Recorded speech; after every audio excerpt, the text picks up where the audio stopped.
Meow. Just kidding, it's me. Hi guys, I hope that you are still doing well and that you are ready to learn about area today because that is what we are doing. I'm going to jump right into it. So we went the last couple of weeks learning about finding perimeter, and this week we're going to switch over to finding area. So that's what this video will all be focusing about.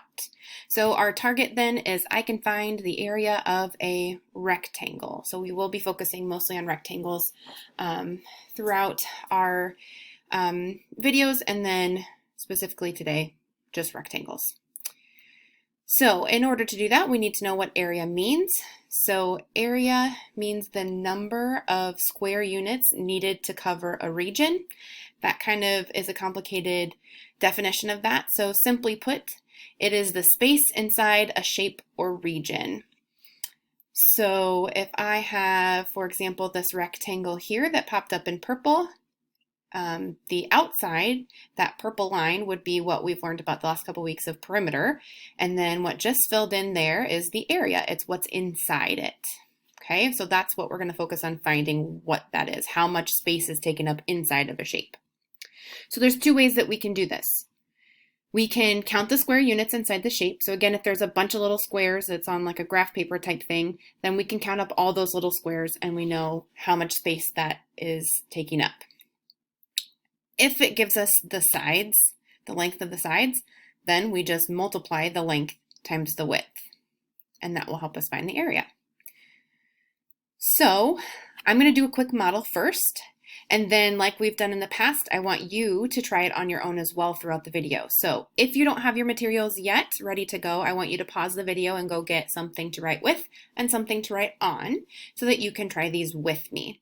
If you think you already know how to do it and you want to try all of them with me, then that's fine too. But I'm going to model this first one just on my own. So let's say that we have a rectangle right here. This one is handy for me. It has all those little squares that make up the rectangle. So I can see that it would be real easy for me to count those. So that's what I'm going to try first. I'm going to count those squares. So if I put a number or I count each of those, I see that I have 15 squares total. If it already gives me the length of each sides, I could multiply the length and the width. So even if it doesn't and it gives me those squares like this rectangle did at the beginning, I could count how many is on each side like I did for the perimeter, but I just need to know the length and the width. So I need two of them, especially if it's just a rectangle, then I just need to know two of those sides, and they would have to be the sides that are perpendicular, right? So we wouldn't want to get this side and this side. We want to know which of the two that are the different sizes. So I would need to know if I counted that this side is 5 long and this side is 3 long. Okay, so the length and the width, two different sides, and I can just multiply those together. Another way to think of that, if it already were to give it to me, it might look something like this, where it has a 3 and the 5 already there for me and not the squares inside. And so then I would just multiply. 3 times 5 is 15. So either way, if it gives me those little squares and I count them, or if I just multiply the length and the width, then I get 15 units squared, or square units.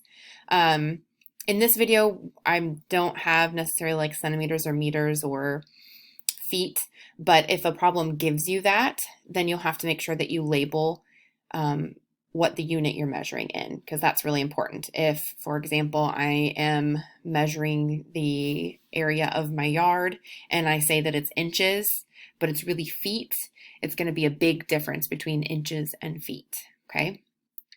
So let's do this next one together. This is our rectangle that we're going to try and find the area of. And as a reminder, there's two ways that I can do that. I can count the squares,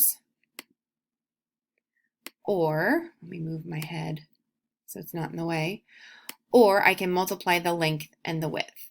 In this case, it doesn't give me the length and the width already, but it does give me the little squares inside, so I could count and I could find that on my own. So take a second. I want you to choose which one you want to start with. and go ahead and give it a try. Once you've tried it one way, try it the other to check yourself. We always say mathematicians really need more than one strategy to make sure that they're correct, especially when we're learning something new, so we can double check our work. Once you've figured it out, then I'll talk through my thinking. So now that you've had a chance to do it on your own, I'm going to show you what I would do. So if I wanted to count the squares, then I could count each and every single one of those. If I were to do that, I see that it goes up to 28 squares. So the area would be 28 units. Then if I wanted to multiply the length and the width, I could use these squares if it doesn't give me already. I see that there's 7 going this long way, and then there are 4 going the other way. It might also just show me a rectangle with 7 on one side and 4 on the other. Remember, we only need the length and the width of a rectangle to be able to find the area. We don't need the other sides. So if I were looking at the length and the width and multiplying them, 4 times 7 is 28. So, my head's in the way again. The area is 28 units squared. And we just say that units squared because if we always think about these little squares, whether they're there or not, they're kind of imaginary there. We don't always see them if they're not drawn out for us, but we think about the space that each of those little squares take up.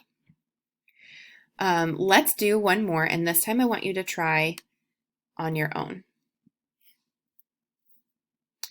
So, finding the area on your own, I have the 2 different ways that you could do it there. So again, pause, and I want you to try it on your own, finding the area, and then I'll walk you through it.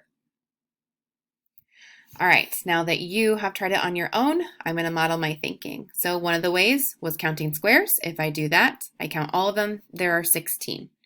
If I wanted to multiply the length and the width and it's not given to me, I see that there's 2 going horizontally and 8 going vertically. Or if it were to give me a rectangle that looks like this, where it's 2 and 8 already labeled, I would multiply them. 8 times 2 is 16. So the area would be 16 units squared. So hopefully that's pretty easy for you. Once we mix up perimeter and area and do some of those together, you're really going to have to think carefully. But for this week, we're just focusing on area. So you're always multiplying the length and the width to find the space that's taken up inside. I miss you. I hope you're doing well, and I hope to see you on our next video chat.